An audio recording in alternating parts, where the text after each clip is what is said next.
Amen? Hallelujah. Sabi nga ng Ephesians chapter 6, verse 17, at magsikuha rin naman kayo ng turbante ng kaligtasan at ng taba ng Espiritu na siyang salita ng Diyos. Hindi aksidente na tawagin taba, ang salita ng Diyos. Dahil ito'y panlaban, sandata natin ito. Amen? Ito yung tanging sandatang pang-atake o pang-salakay sa kaaway. Amen? Kaya, paano ka makaka-atake kung na-disarmahan ka na? Kung wala ka ng Word of God, napapabayaan nyo para sa Word of God. Nagtuksoin si Jesus, alam natin sa ilang, 3 beses niya sinabi, nasusulat. Ang salita ng Diyos ang ginamit niya sandata. Kapag ang Biblia, mga kapatid, nawalan ng halaga sa ating buhay, magiging mabuhay din ang ating paninindigan. Maniwala kayo. Magiging mabuhay ang iyong pagiging Kristiyano pag nawala na ang iyong pong yung halap mo sa salita ng Diyos. No? Mabuhay din ang pagiging Kristiyano. Nakakalungkot, may mga Kristiyano, sabing Kristiyano sila, pero hindi naman sila nagpapasa ng Biblia.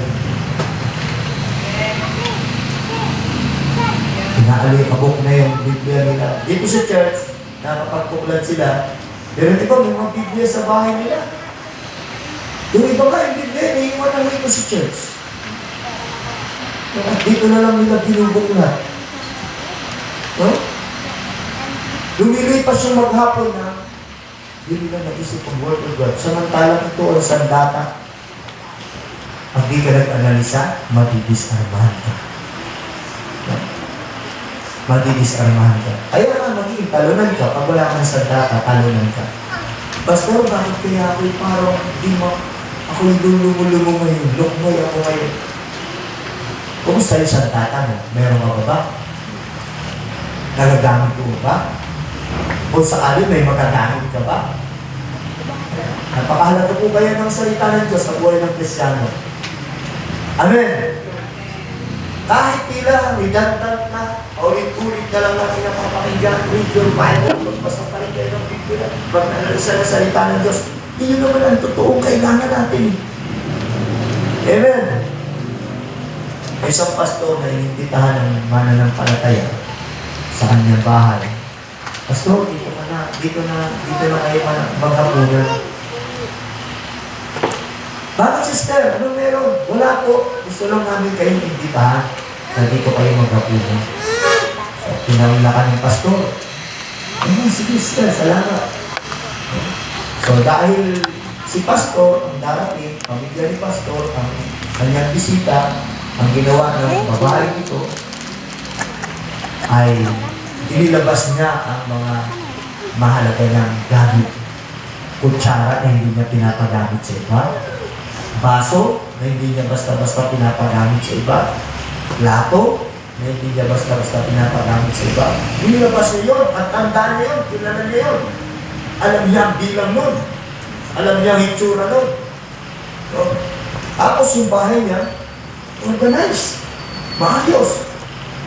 So, meron siya ditong bisita para sa kanyang receiving area. Tapos, nandito yung kusina, dyan kakain. Tapos, alam niya na, minsan, matagal maghanda ng pagkain. So, nasa tapat na yung library niya. Library niya. At may Bible. May Bible, Kristiyano eh. No? Daling salita, kumain na sila. Pagkakain nila ngayon, nagpasalamat ang pastor, umuwi ng pastor, at nag-inis na siya, nagdayag na siya, no? Ang kanyang pinagkainan. At pagtingin niya, wala, kulang ng isang kutsara. Bakit kulang ng isang kutsara? Hindi ako pwedeng magkamali. No? Kilala ko yung kutsara na yun. Kaya si pastor, inuwi yata ni pastor. Yung kutsara, ang yata ni Pastor. Hindi na lang niya pinasin, pero nagkaroon na siya ngayon ng kaisipan ko, Pastor. Pastor, ngayon, yan lang ang kumain, walang iba. Sila lang kumain doon sa bahay na wala yung kutsara ko. Siguro, mula noon, nagkaroon na siya ng alinlangan sa pastor niya. At di na rin yan inayayahan na kumain sa kanila. No? Di na naulit. Isang taon ang nakalipas. Isang taon ang nakalipas. Hindi nakatiis yung mananampalataya na magkaroon ng handaan ulit sa kanila. Nandun si pastor. Kinausap niya, Pastor, ang totoo po, ako po'y nag-iisip sa inyo. Patawarin niyo ako. Kasi nung nakaraang taon, inibitahan ko kayo, kumain kayo rito sa bahay. Nawala po yung isang kutsara. Inuwi niyo ba, Pastor, yung kutsara na yun? Sabi nung pastor, oo, naalala ko na. Inayayahan mo nga pala ako dito. Ano mo, sister, yung kutsara na yun? Inipit ko doon sa Biblia mo. Inipit ko doon sa Biblia mo. Kinuha mo ba ngayon yung Biblia niya? Inaaliga mo na. At naandun nga yung kutsara. Nakaipit doon sa Bible niya. Nang ibig sabihin, isang taon na pala siyang di nagbubuklat ng Biblia niya. Kasi kung nagbuklat lang siya, walang hindi makikita niya yung kutsara. Pagkalaki-laki naman yung napang-ipit niya sa Biblia. Ikaw, kapatid, bukod dito sa church, kailan ka huling nagbuklat ng Biblia sa iyong bahay? Hindi kaya nabisarmahan ka na? Ilang talata ang nakapasok sa isipan mo? Ilang talata sa Biblia ang inihahanda mo para kung may makausap ng tao, kung may problema sa karamdaman, may talata ang mababanggit sa kanya. Kung may makausap ng tao na may problema sa hanap buhay, may talata ang mababanggit sa kanya. Kung may makausap ng tao na may problema sa kanyang asawa, sa kanyang pamilya, may mababanggit ka sa kanya. Meron ka ba sandata? Kung atakihin ka ng kaaway, meron ka bang sandata?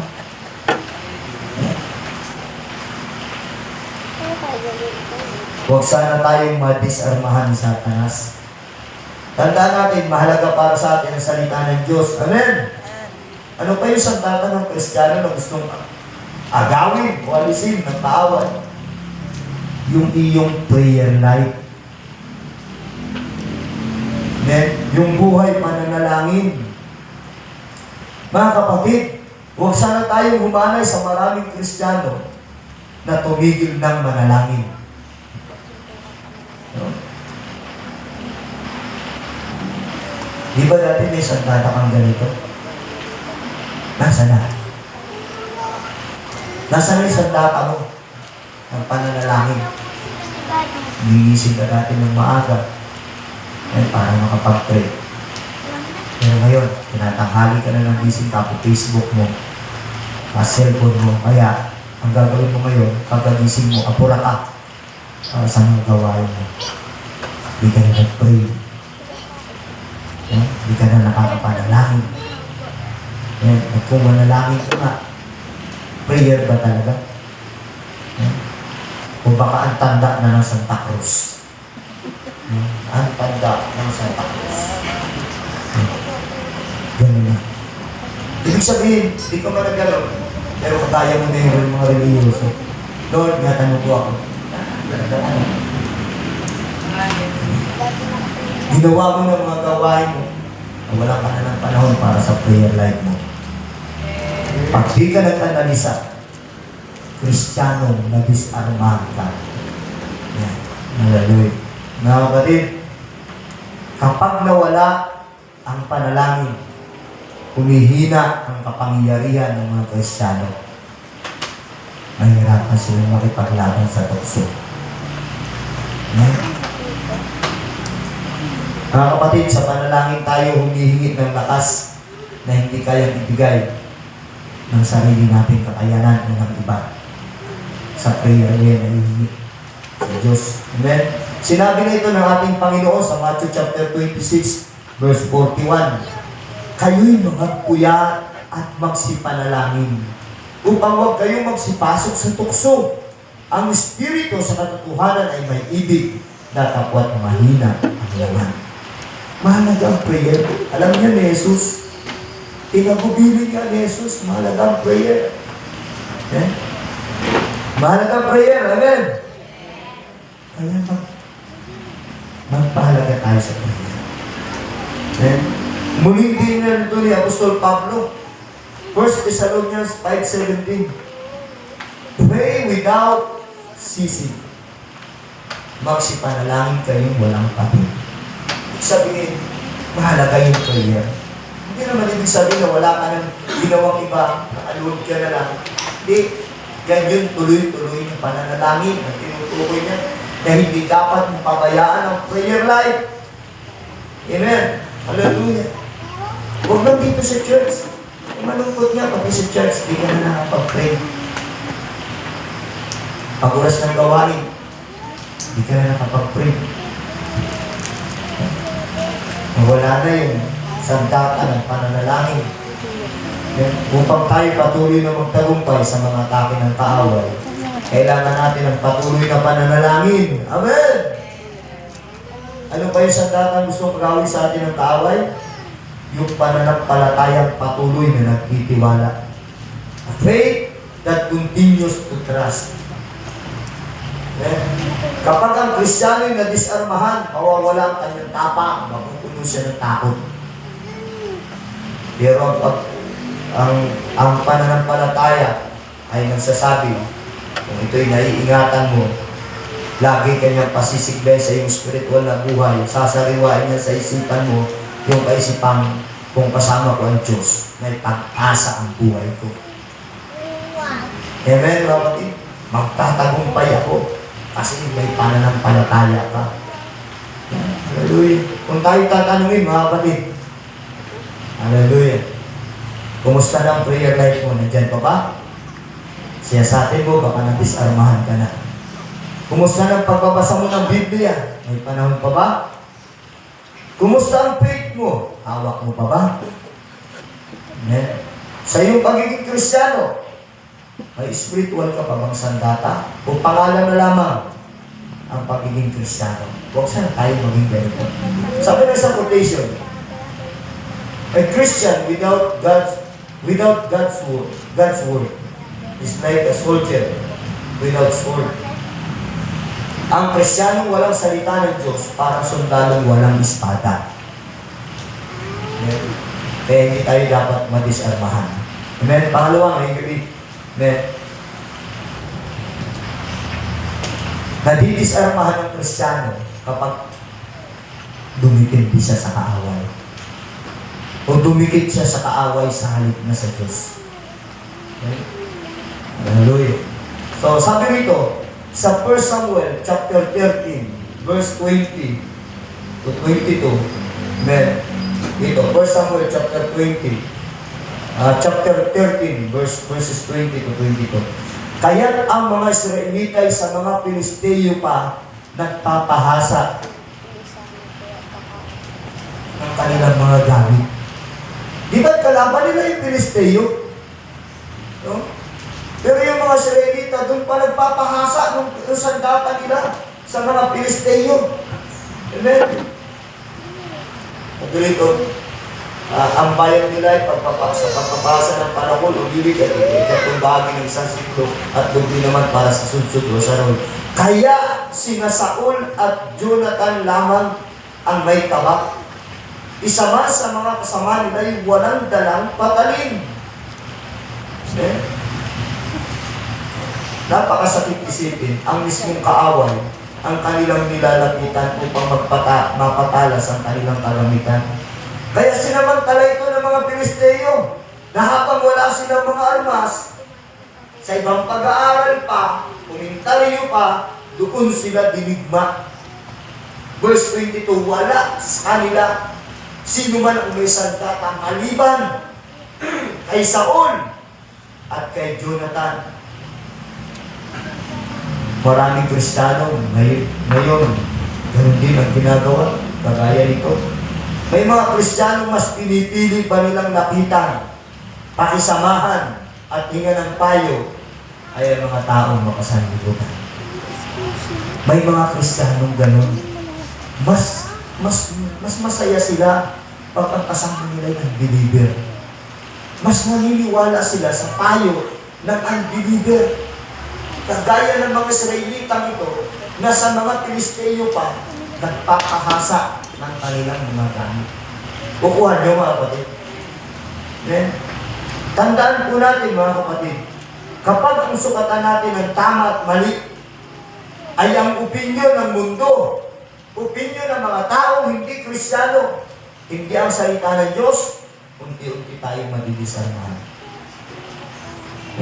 Kapag mas pinapakinggan natin yung mga uso, yung mga kultura, yung mga sikat na mga bagay sa panahon ito, kaysa kay Kristo, hihina talaga ang paninindigan ng isang Kristiyano. Amen? Kulad yan. Kapatid, ang katulad ng ganito ay parang isang tao na humingi ng payo sa magnanakaw kung paano iingatan ang kanyang bahay. Ganun daw po yung Kristiyano na dumidepende sa hindi naman mananampalataya. Ang Kristiyano dumidepende sa kung ano ang puso sa mundo. Katulad din isang tao na humingi ng payo sa isang magnanakaw kung paano mababantayan ang bahay niya. Alam ka naman magturo ng magnanakaw kung paano niya masisecure ang bahay niya, hindi makakapasok yung magnanakaw, di ba? Tandaan po natin mga kapatid, hindi ka tuturuan ng kaaway mo kung paano mo siya matatalo. Hindi ka niya tuturuan, hindi ka niya tuturuan. Alam mo, itong kahinaan ko, itong gawin mo. Okay? Lilyulangin ka niya. Kaya tanungin natin lagi ang ating mga sarili. Sino ba ang pinaniniwalaan natin? Sino ba ang mas pinapanigan natin? Kanino ba tayo humingi ng payo? Sino ba ang umuhubog ng ating mga isipan? Sino ba ang nagmumuldi ng ating pananaw? Salita ba ng Diyos? O dumidepende na tayo sa galaw ng mundo? Mas pinipili mo pang kasama ang hindi Kristiyano. Social media ba? Kaibigan mo ba na hindi naman mananampalataya? O salita ng Diyos? Sabi ng isang quotation, mga kapatid, when the enemy teach you how to live, he will never teach you how to win. Kapag ang kaaway daw nagtuturo sa iyo kung paano mamuhay, tiyak na hindi ka niya tuturuan kung paano manalo. Sobrang napakadelikado kapag nadisarmahan ang isang Kristiyano. Kaya huwag mo pabayaan yung prayer life mo. Huwag mo pabayaan yung Bible reading, meditation sa Word of God. Huwag mo pabayaan yung damdamin sa pag-ibanghelyo o pag-abot ng ibang mga tao. Dahil sobrang napakadelikado kapag nadisarmahan ang isang Kristiyano. Subalit may pag-asa pa kung sakalit na naranasan mo na nadisarmahan ka. Hindi natin na lang, hindi ko masabi sa ating kalagitnaan kung mayroon ditong nadisarmahan, pero may pag-asa. Hindi ko ito tatapusin sa pag-asa. Na kung isa, naranasan mo ba na tila na wala na sa iyo ito, dati nag-people ako, dati nagsasakripisyo ako, dati maganda ako magbasa ng Bible, dati mahalap ako mag-aray ng tao, dati mainit ako magpatotoo, dati ginagawa ko ng mga tutulog, bakit na wala na? Nadisarmahan ka na. Kung meron man yan dito sa atin na sa palagay mo ikaw yan, nadisarmahan ka, meron pang pag-asa. Ito yung pangatlo. Ang Diyos ay may kapangyarihang muling armasan ang nadisarmahang Kristiyano. God has the power to rearm a disarmed Christian. Sa 1 Samuel chapter 14, tuloy natin, lilipat na tayo sa kabilang chapter. 1 Samuel chapter 14, verse 1 to 23. No? Verses 1 to 23. Ayun na lang sa sarili yung pagbabasa. Then, mababasa natin dito, si Jonathan at si Saul na lamang ang may sandata, di ba? Makikita natin, si Jonathan ay nagtagumpay laban sa mga Pilisteo.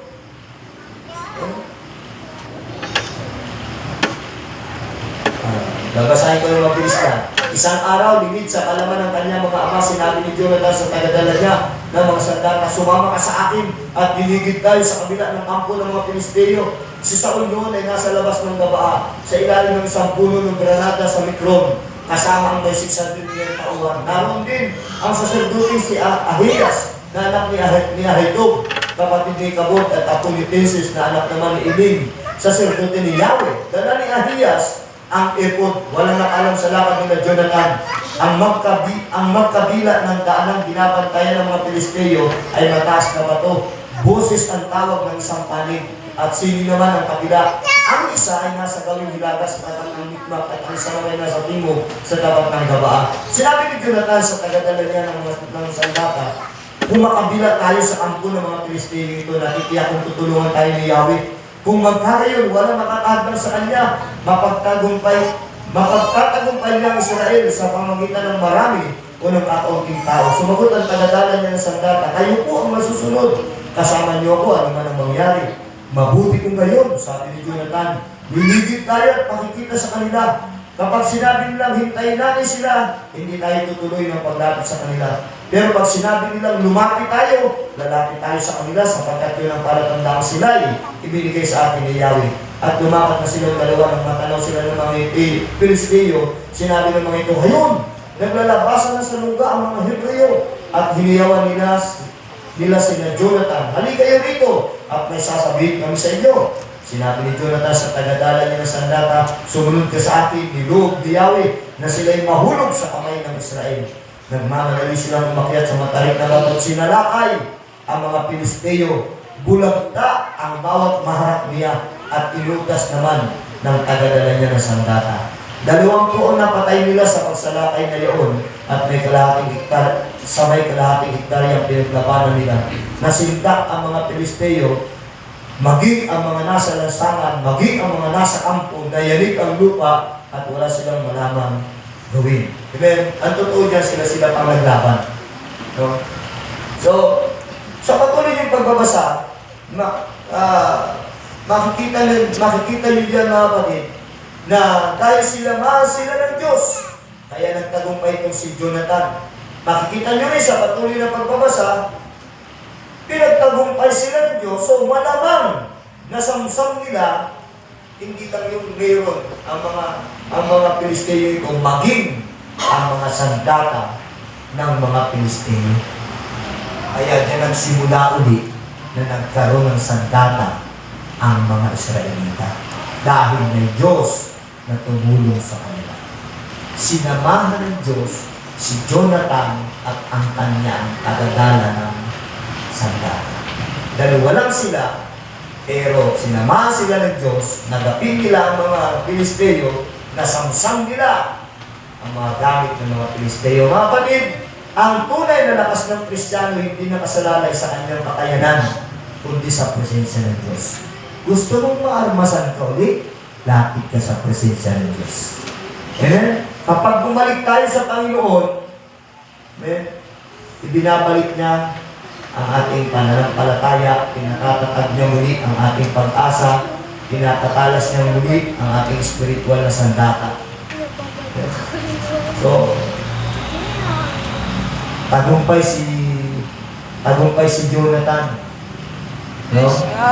Si Saul na lamang at si Jonathan ang may sandata.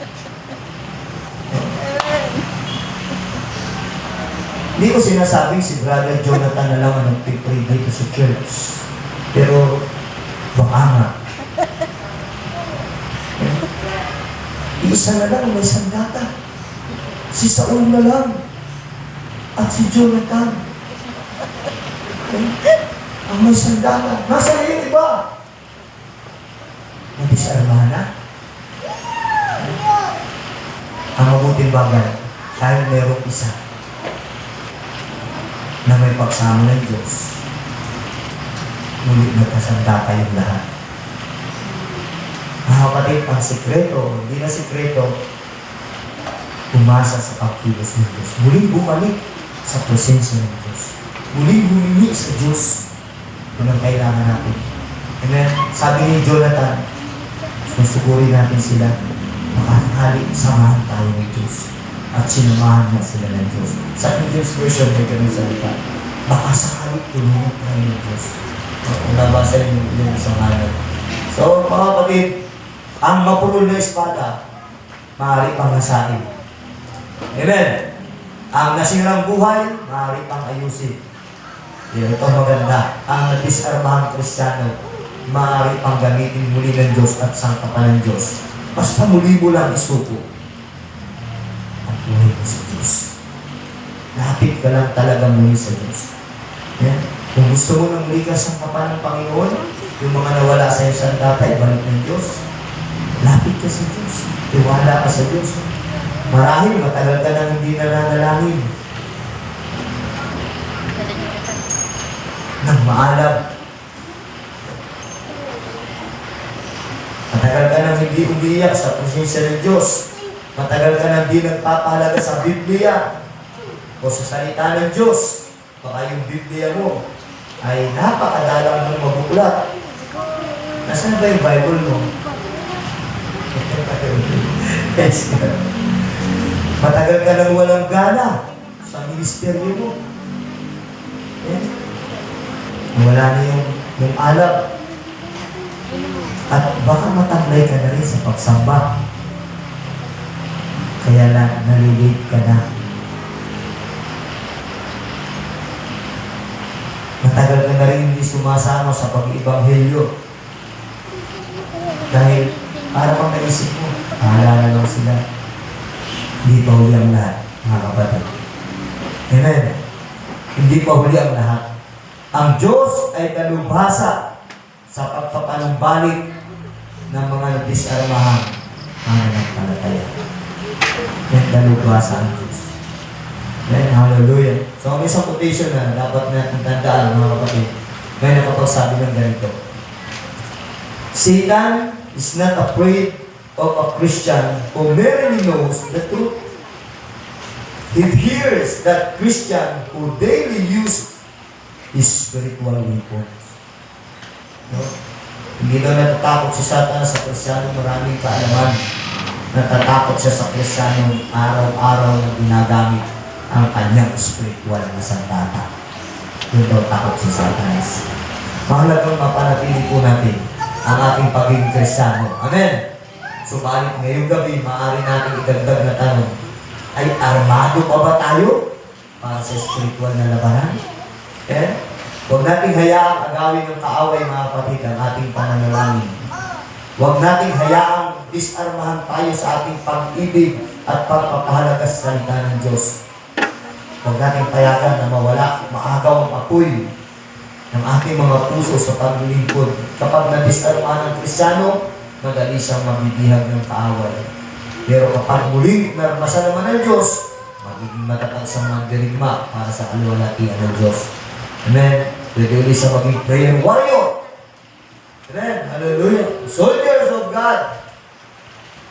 Hallelujah, mga kapatid. Anong nawala sa iyo nito mga nakaraang araw? Anong nawala na sa iyo itong mga nakaraang linggo? Ano na ang nawala sa iyo itong mga nakaraang buwan? Ano lang nawala sa iyo sa paglipas ng taon ng iyong pagiging Kristiyano? Ano itong mga nawala ito? Lumapit tayo sa Diyos, muli tayo magpasangkap sa Panginoon, muli mong hawakan yung tabak ng Espiritu, na salita ng Diyos, muli tayong binuro para sa pananalangin. Magbabad tayo muli sa presensya ng Diyos. Magsuot tayo muli ng buong baluti ng Diyos at lumaban tayo muli para sa kalwalhatian ng Panginoon. Amen. Palapakan po natin ang ating mga Diyos. Tukunan po natin mga ulo ng gabi. Ang pangaral na ito ay napakahalaga natin mga pakinggan.